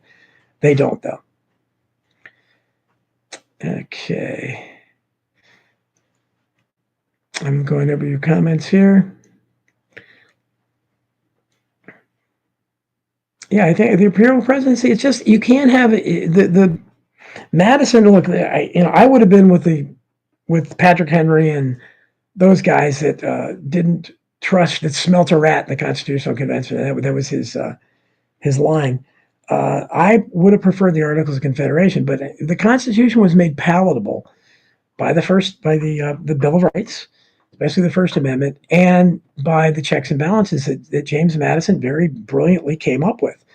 So if that, you have that, then that makes all the world of difference, and it's not bad. That it could work very well, but it was shattered at the beginning. We have not had three equal branches because the legislative's never been equal. First the judiciary, and then the judiciary and the executive. So it's what we're seeing with Trump right now. You're seeing an imperial president vying with an imperial judiciary. So that's why they're going back and forth to see who's going to have supremacy. And the legislature just sits there. Edwin Stanton, Don, absolutely right. Edwin Stanton was probably the Dick Cheney was the orchestrator of the inside job. I don't think there's any question about that. I think he was insane. Joseph Pistol says he's driving in a truck full of Israeli flags, pulls up next to me. Wow. I'll see that every day. Thank you, Karen. I did enjoy it. Kim Iverson is just, like I said, I can't say enough good things about her because she was so patient with me. And I had I don't know what was going on with my, I just, because it's working fine. It worked fine after the next interview I did. I can't help think they were doing something because she's pretty big. And they were trying to stop it. So I ended up doing it on my phone. But she's just a sweetheart. And, she could have told me, screw you and your whatever, how many followers you have. I got bigger fish to fry. But she's, unlike a lot of the people in the alt media, especially that have a big following, she's really a nice lady. So I can't say enough good things about her. O.J. Simpson died today. I guess maybe this is the anniversary of it. Yeah, I mean, I've looked into that case, and there's some evidence that his son might have done it. But AJ, what is it? Was it Cyril Wacht or somebody said they framed an innocent man? Mark Lane maybe said that. But okay. Ellen says the whole field of revisionist history, absolutely, and it says, and the thing about the idea. No, and that's why I object to whether it's Holocaust or anything else. You can't. How do you say that? And there's nothing that's sacrosanct. I mean, even you had atheists disputing God and disputing the Christianity for hundreds of years, and that was when you had the church had much more power. And I don't think any of them were thrown in jail just for having those beliefs. Some of the great poets, Percy Shelley, I think, wrote something, an ode to atheism or something like that. A lot of those poets were doing that, and. Good to see you, Jacob, my friend. I still got to have that show with people with jobs today and stuff. I'd love to have you on at that time, Jacob, if we can do it. Good to see you. But yeah, revisionist history is very interesting. And certainly, I mean, when I'm talking about the JFK assassination or anything, that's revisionist. I mean, because the official theory says something different. Snow White, where the lead character is not white and there's no prince they rescue. Yeah, certainly Snow White. Well, it was good to see Snow White not doing well. That's some justice was there. Rachel Zegler. I mean, I don't like see anybody distraught, but just a nasty person, just really weird. That thing, just very, very odd. Yes, Ellen, they do want to make Hamilton sound like a good, not just a good guy, a cool guy, a hip black rat. I mean, all the other founding fathers are dead white men, but Alexander Hamilton is a cool black rapper. I mean, it's ridiculous. I do not know Mike Gaddy, Jacob. Jacob has recommended some good guests before. Give me more information on that. Yeah. Ellen seems the Declaration of Independence is the law of the land. Well, that would be, I mean, it wasn't a law of the land, but basically the Articles of Confederation, I think, were predicated upon that. So yeah, there's a difference. There's a difference between that and the Constitution. I'm looking over at Rumble. Natives had black slaves. The song "Sweet Low Swing Chariot" was birthed to the Choctaw Nation. But yeah, I mean, they act like only white people had slaves and only Africans were slaves, and it's just complete lie. And nobody calls them on it because then it looks like you're defending slavery. You're not defending slavery. You're defending white people from an exclusionary charge that there's something about us that we love slavery, and that's just not true. John Lawler says, well, besides all the government stuff, what in your area bothers you the most? But so much bothers me. I've been tempted to start a podcast called "Get Off My Lawn" or something. But yeah, I mean, just we just got done with taxes, okay, and that's always and shockingly, Trump didn't eliminate taxes, but they made an error on it. It had nothing to do with me. They made an error where they put some modest investment I have, because again, I'm living on modest investments. They put it in the wrong column on the form they sent me for taxes. So it looked like this had been distributed to me. It was income, and it hadn't been at all, none of it.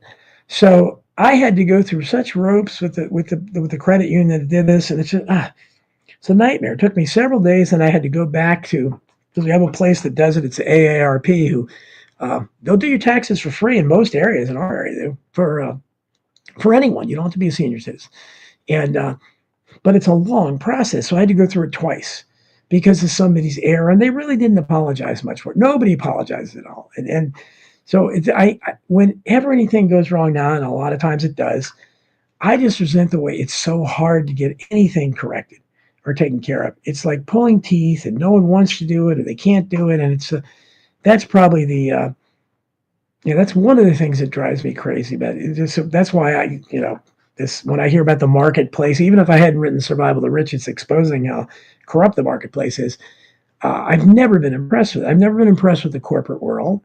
I don't look at it and say, well, private industry is necessarily better than government. Not that government's good either; they're not. But so I don't. That's something recently. I have all kinds of stuff that I complain about. Obviously,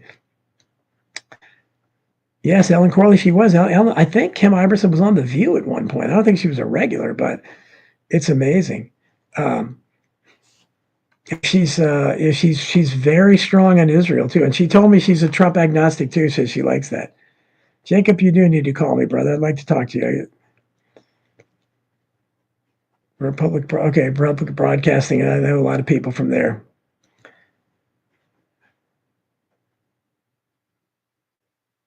Yeah, she definitely is against the slaughter in Gaza. That's a good thing. Twisted Episcopal. John Brisson always tells me Billy is a closeted Democrat. I disagree, but can you confirm this, Don?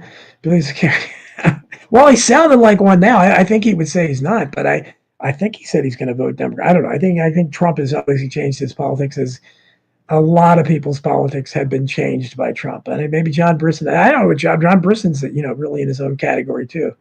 So I'm not sure. Maybe he'd know better.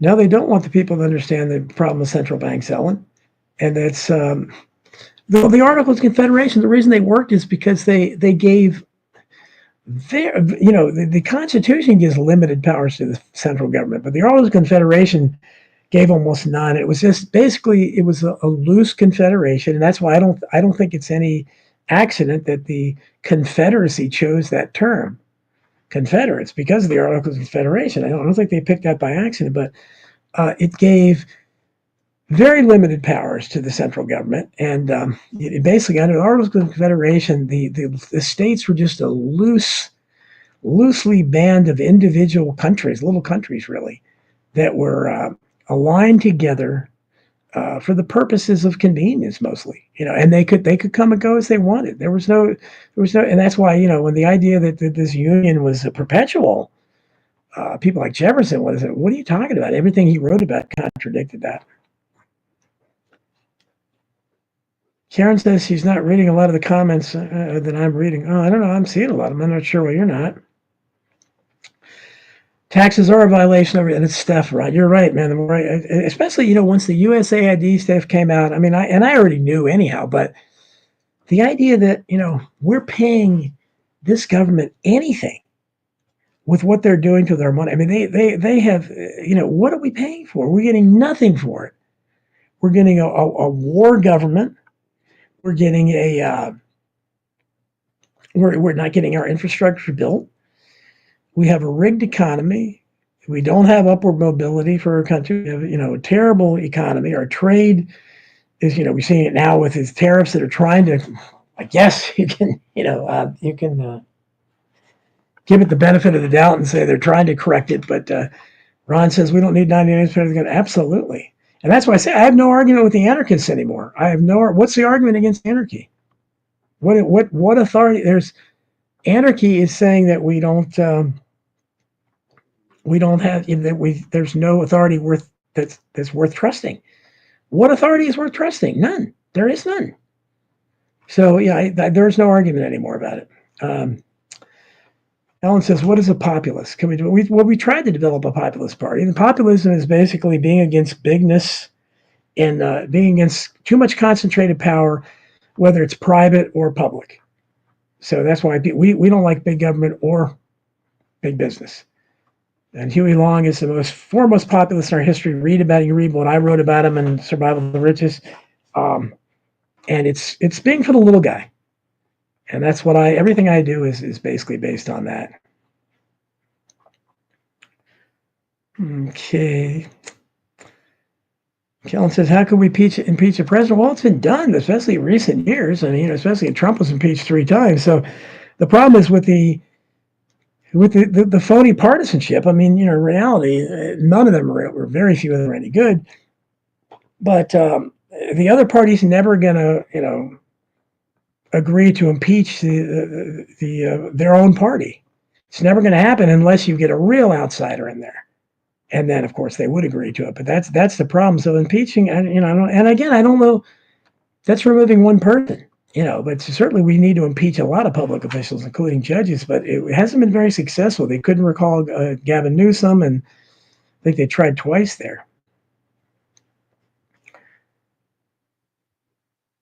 That's right. Jacob knows about the Article of Confederation. They gave more to artisans, farmers. Exactly. It was a different economy then. Yeah. Yeah, anarchy says we don't need rulers. Well, you're right, and that's that's the problem. Is that under anarchy, it basically comes down to having trust of authority. And what authority do we trust? Government? No. Business leaders? No. Police? No. Military?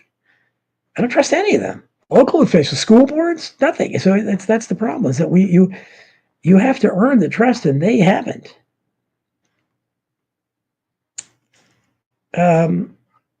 Ellen says, think the reason the federal government's so bad. Well, the federal government was bad before Trump. But the states, they're in a battle now because some of the stuff is civil rights. You're right, it's through a civil rights movement. And I don't know whether, that's going to happen. And again, it's like Trump's version, and Trump's, sometimes mistaken for populism because he throws populist ideas out there sometimes. But, a populist would be more towards states' rights because you'd want a limited power. But Trump is still populist, and you can see this. Ultimately, what happens is he wants to, he goes back to the military. He goes back to making it about him. So that's not populism. He does throw populist ideas out, but I'm still when trying to analyze Trump's administration. I'm still trying to figure out what has really happened. I don't even know. I don't even know what tariffs have actually been passed. There's so much talk of them. Had any of them been instituted? There's this threat of them. They're constantly changing. I don't know. And I think the talk of it is which is ridiculous. They count the votes. How would Newsom be removed? Ron thought, well, you're probably true. In California, they're outnumbered. Kian Kuma says they could stop paying extortionate college and medical bills. Exactly. There's so many things that are wrong with this country. Things like that. We have the worst medical system in the world. We have the worst legal system. I mean, I don't know. I guess they're tiny countries maybe that are as bad, but for all the bragging we do, and just I've seen that they never were good, but they didn't used to be quite as bad as they are now. And that's why I have so much to criticize all the time, because there's always so much to criticize. Yes, Ron says, let me put your chair out for you, boss Nettie. Yeah, exactly. That was a bad look, that's for sure. If you don't want people to think you're being controlled by the Zionists, you probably shouldn't pull the chair out for Netanyahu. Exactly. Ellen says Trump's impeachment focused on economy. Exactly. I mean, the phone call to Ukraine was Trump was attempting to get them to investigate what he thought was corruption there. So, but again, that's the problem. It's just like when Bill Clinton. I mean, I don't know. I have a. I don't like. I mean, Trump really turns me off, especially personally. But in terms of what he's actually done, I still think he's not in the category of most of these other presidents recently, because they've done some really bad things, and Trump tends to talk more and threaten, and I'm not sure how much he actually really does. So even with this terrorist thing, but you had like going back to Clinton's presidency. I mean, he should have been impeached over Waco. I still think that's the most impeachable offense that any president has ever had. When you just murdered in cold blood American citizens in their own home, using a poisonous gas that was banned under the Geneva Convention, storming their compound, as the media kept referring to it, with tanks, and then blaming them for it. And that was horrible. It's absolutely, and nothing happened to him. He received no criticism outside of someone, not even all the right wing. And but then to impeach him for Monica Lewinsky, ridiculous. I mean, he had so many crimes. The Vince Foster cover up and Oklahoma City, they covered that up. There's so many things, and then they would close it out with the JFK Jr. assassination, I think. Media prognosticators have been saying the U.S. and Israel are pushing for a war against China. Yeah, we need an anti-war. And again, the media prognosticators say, I don't. Again, we've been on the verge of World War III for I don't know how many years. And I talked about, if you go back and listen to some old America Unplugged shows or listen to some of my older appearances of mine on Rents, I mean, we've been on the precipice of World War III for at least 3 years, I think. So I just kind of shrug. It's just I know people want it. Some people want it. The people in power. But Ron Hilton says, if Trump is legit, why hasn't he deported Vindman back to Ukraine? Well, there's a lot of things you can say if Trump is legit. Why isn't he? So he just came out. Amazingly enough, he came out the other day and just started talking about the deportations. The farmers and all these people, basically saying he's not going to have any massive deportations. It's going to be just like the first time where he doesn't deport anybody. And yet he gets the credit from the MAGA people for doing something he didn't do, and he gets the blame from the people on the other side who hate him for doing something he didn't do. Janet, oh yeah, Jacob, I don't know if you read Hidden History, Jacob. You know what I wrote about Janet Reno is, accused of inappropriate contact with underage girls and having multiple drunk driving arrests. Again, this is supposedly, that was the guy that apparently lived to tell the story. He wasn't a member of the Clinton body count, but this guy was, I think his name was Jack Thompson or something. He ran against her in Florida. And Janet Reno was right in the middle of Dade County voting fraud that the Collier brothers talked about back in the 1980s, and that's what their book, Vote Scam, was written about, that I talked about in Hidden History. So Janet Reno was right there, and instead of investigating the vote fraud they found, she tried to prosecute them. I mean, they had a newspaper editor shot in his driveway, all kinds of crazy stuff. You can read all of that in my book. But, yeah, I'm sure that's where you read it, Jacob, hopefully. I'm still on Rents, Jacob. I'm on every Monday at 9 p.m. Eastern. And I wish as many people watch me on my own show as watch me on Rents. I hear all the time, I watch you every Monday on Rents, Don. Well, and cool, it's great. But you do know I have my own podcast, right?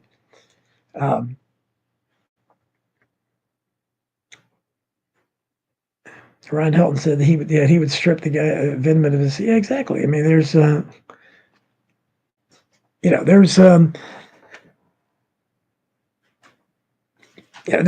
many things that he obviously should do, but Trump is, and again, I'll give him credit for some good executive orders. I thought nothing really happened with him, but again, you can't, and I think this is where we're in a strange situation, because I've always said that the crucial thing about Trump is what happens after Trump, because he's a one man phenomenon.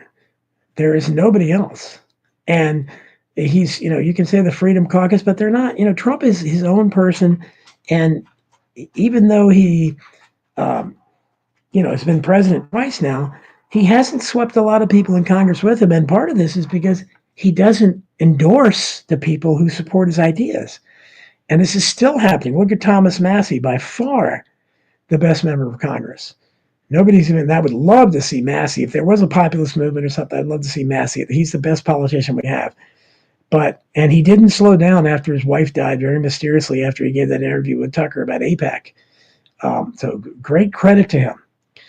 But Trump has clashed with him repeatedly, and now is saying we need to defeat him, we need to primary him. So Trump wants a rhino to beat him. This is what I'm saying. Trump, his record always contradicts his rhetoric. So I don't know how he keeps the support he has. The only reason he keeps the support he has is because the other side is so bad. When you look at them, they're just outright demons in most cases. But if you look at who's going to be running for the Democrats next time, yeah, you go play with your grandkids, Ron. That's good. I'm waiting for my grandkids, so hopefully. Yeah, have fun with that. But the Democrats they're very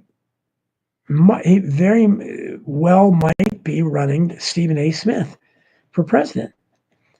And, that's the idea that Stephen A. Smith, this is an ESPN talking head. If you've ever seen him, he's as loud and obnoxious as they come. He's a complete buffoon. Jason Whitlock dissected his career and showed that he doesn't even know about sports. He lied and fabricated this convoluted college basketball career he didn't have. Whitlock's a real journalist, and he showed it. And but that didn't slow him down at all. Now the Democrats, and I'm talking about Jesse Waters was talking about him last night. Hannity has him on all the time. Megyn Kelly, they're grooming this guy.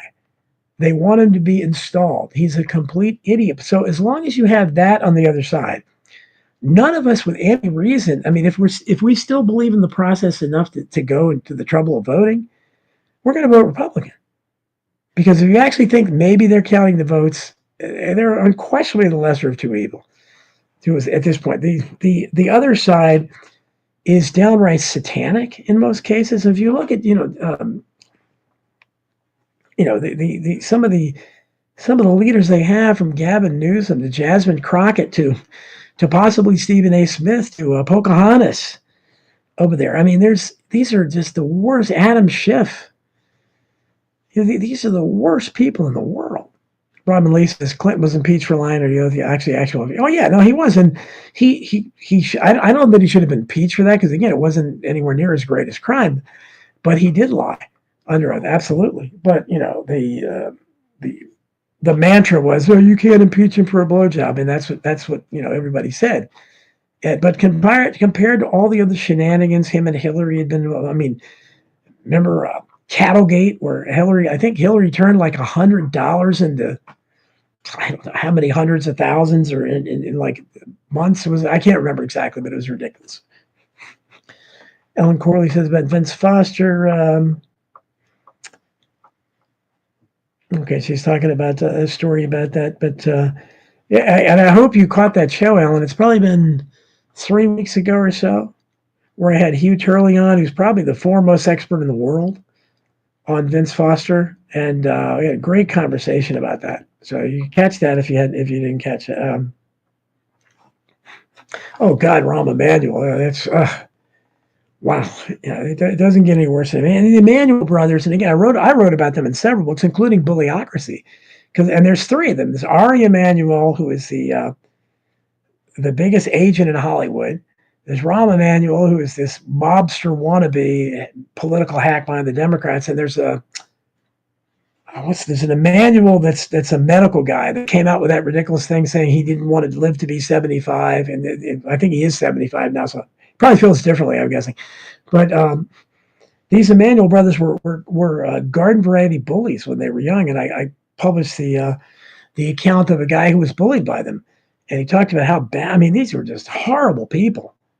And they were horrible kids, and they became horrible adults. And yeah, Rahm Emanuel is about as bad as it gets. He's the one that in a restaurant was seen by all by stabbing a list of names. You're dead with a knife or something. I mean, and he sent a dead fish to somebody. I mean, it's like The Godfather sending a horse head or something. But yeah, John Lawler says don't stop on the train tracks. Absolutely, and big regret that I never got to have Linda Ives on my show. I became friends with Linda Hayden Ives, who was the mother of Kevin Ives, one of the boys on the train tracks, Kevin Ives and Don Henry. And these were two of the most notable victims of the Clinton body count. And Linda never stopped fighting. She did great work. She sent me great information I included in Hidden History from her emails that told more details about more deaths that were involved, the friends of the boys. I mean, this is a long, extensive body count just from that. And these boys were just in the wrong place at the wrong time. They happened on a drug drop. That was the drugs were flying in and out of Mena, Arkansas, Mena Airport at that time, Barry Seal and all that. And it was just a shame. And she was the only one. The rest of her family were, she fought alone and she died. I tried to get her on the show and she always had health problems. Very nice woman. And then her daughter died shortly after that. Again, very suspiciously. And I've got people now. I've got a couple women, and I don't understand what they're saying. So I haven't had them on the show because I'm not sure they're sane. Because I'm not sure. I can't tell what they're saying. That's what I get with a lot of people. I get people that contact me because they know I'm willing to consider this stuff. But you have to have a cohesive, some kind of a story that I can understand. So I tell them, explain it. It's always a really big, grandiose thing. And okay, I can understand that. But you're going to have to describe it in terms where I can understand it. Otherwise, the audience isn't going to. And a lot of times they can't. And so I don't have them on. And it's not because I don't want them on, and not that I don't want them to tell their stories. But, I want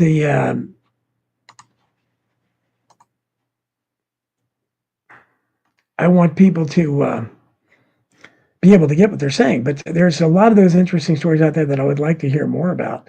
And there's a couple of them, again, involved with the train tracks. But there's so many of those deaths. And again, I talked about in Hidden History, I have a lot of them. And I'll have a lot more upcoming because there was a lot more deaths in Hillary Clinton's campaign, tons of them that were very interesting. The guy that dropped the barbell on his throat in a gym, right before he's going to testify against Hillary. And the Clinton ones are always the most interesting because they're just so outlandish. And of course, the one a couple of years ago, the number one, on this guy was found hanged with a bullet hole to his chest. Authorities ruled it suicide. Now that's why I say about anarchy. If you've got authorities that can find a body hanged with a bullet hole in the chest and say it was suicide, they're what are they telling you? They're telling you, hey, don't ask any questions. That's right. When you tell me that, how am I going to have any possible respect for you or think you're not utterly corrupt? John Lawler says he needs to shut it off when he can. Absolutely. There. Jacob says that I have Whitney Webb on before. Yes, sir. I had her on a couple times early on. But she has not, she hasn't answered me in years, and she's gotten so big. I don't know. It's, I've talked about the alt media, and it really is. And I don't want to sound, I'm not envious, but I would like to have a bigger audience. But it is a lot like high school, where these people know how many followers they have and how many followers you have. My followers and subscribers are always held down most places because of my shadow ban. They still are. Twitter, I'm barely growing, but it's waffling there. Substack's the only place I've been allowed to grow, to any degree. And the rest of them, and so these people, if they have 250,000 followers or whatever she has by now, it's an incredible amount.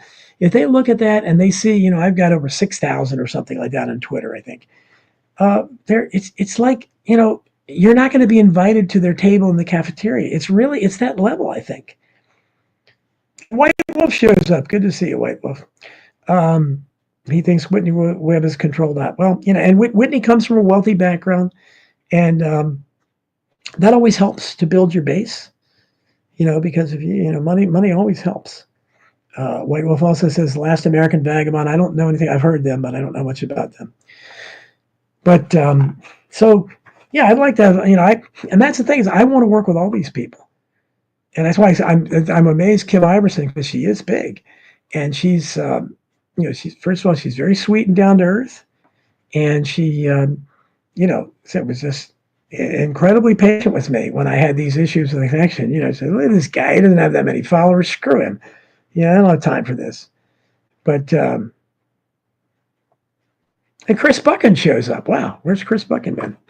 And anyhow, so yeah, I'm willing to have any, but I'm really.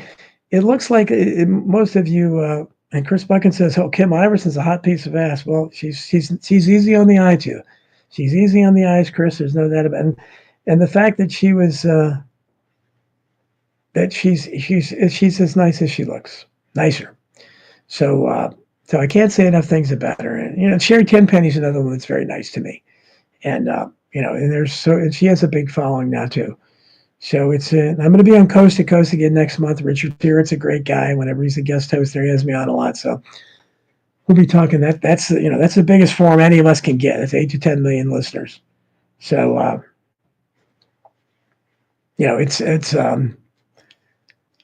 it is what it is. But we try to, and I'm always talking about Catherine Austin Fitzjacobs. That's another one. I think she's too big now. I don't think she's, if you people have been on Alex Jones repeatedly, they're probably not going to come on my show. Probably not.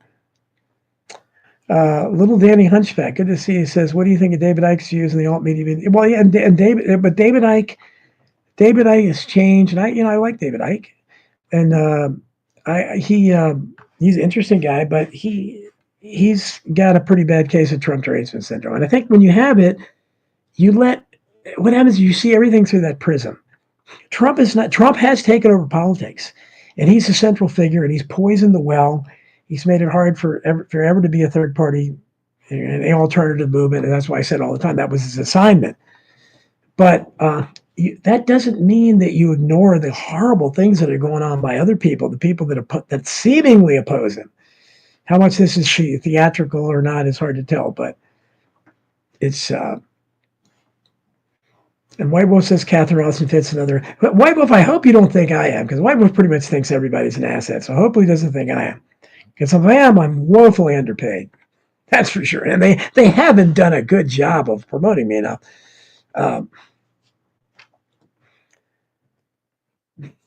he does. David Icke, though, he doesn't talk about he stays away from the reptilian stuff. I think he resents that people know him for that. And he's good. He talks a lot about Israel and everything, but he's very bitter, and he's losing a lot of his fan base. And that's what happens when you get Trump derangement syndrome. You're going to lose a lot of people, because even the people that don't still trust Trump all the way, they're gonna resent. You're gonna think you sound like the other side. Ellen says, "Don't you see there's a war on truthers?" Absolutely, there's a war on truthers. There's no question about that. Like Jim Fetzer, they're hungry. Yeah, I mean, I explained about Jim. I've known him for a long time, and I've been on it. He has me every year at his conference, the November conference, or November, December conference. He has the end every year, and I always do a presentation for him, a Zoom presentation. Reconciliation says, "Do I have a podcast page for iProtest?" I don't. Well, we all of my shows are archived on AmericaUnplugged.com, and I put the ones when I had guests that I could figure I would download a number of them on my Rumble channel. So if you're watching Rumble, please look me up on Rumble there too. I think I'm Author Jeffries over there. I'm not sure, but I need more subscribers there as well. So subscribe to the America Unplugged channel, but subscribe to my channel too, and you can see a lot of my past interviews. I'm in the process of trying to find a lot of the great ones that I did when I had great guests like John McAfee twice. Laura Eisenhower, people like that I had on my Truth Frequency thing. I need to try to get those over there. White Wolf says he doesn't think I'm an intel asset. Your channel will not be canceled. Well, that's good to hear. I didn't think you'd be paying attention to me if I was, but yeah, that's the thing. The problem I have, if we I know there's plenty of intel assets, and that's what Chris, my StreamYard link. If you don't subscribe to me on StreamYard, it's DonaldJeffries.substack.com. It's called iProtest, just like this. And I'm gonna work on with Tony. We're gonna try to see if we can. He thinks we should be able to make it so I can live stream on Substack as well, the show, so we'll have a bigger audience, because that's where I had the most. That's where I'm allowed to grow. So that's the only place I'm not shadow banned. Let's see. Rockfin is over. Yes, sir, John. We have. Okay, Chris on my Substack. Rockfin is. We're no longer. We've been kicked off of Rockfin, so we're trying to build Rumble up over there. So the people that used to go to Rockfin, hopefully they'll go to Rumble, and of course here my YouTube. Now YouTube, as long as I don't get thrown off there, this is where we get the most people. David Icke is censored. Frustrated. There's no way for him to get his truth back. Yeah, he is. Well, and David Icke is talking more about Israel. And if you talk a lot about Israel, you're going to be censored. We're going to be censored. All of us are, to one degree or another. But that that are not bought and paid for in some way. Oh, if I put okay, people can just join. What do you mean if I post my StreamYard link? You mean if I post a link to StreamYard? I should promote it more in StreamYard. But we're going to cross over and try to get them all here because I would love to have. There's so many posters over on StreamYard that are White Wolf is one of them, but there's a lot of them that post all the time that I don't think participate in my. I don't know if they've seen my podcast or not. Karen says Knights of the Storm and David Knight are trying Outkick. Okay, well I'm sure Tony and Billy have they have some ideas. I know. Robin says I need a place to post all your guest visits. I never know from you. Well, yeah, I don't know half the time either. That's why.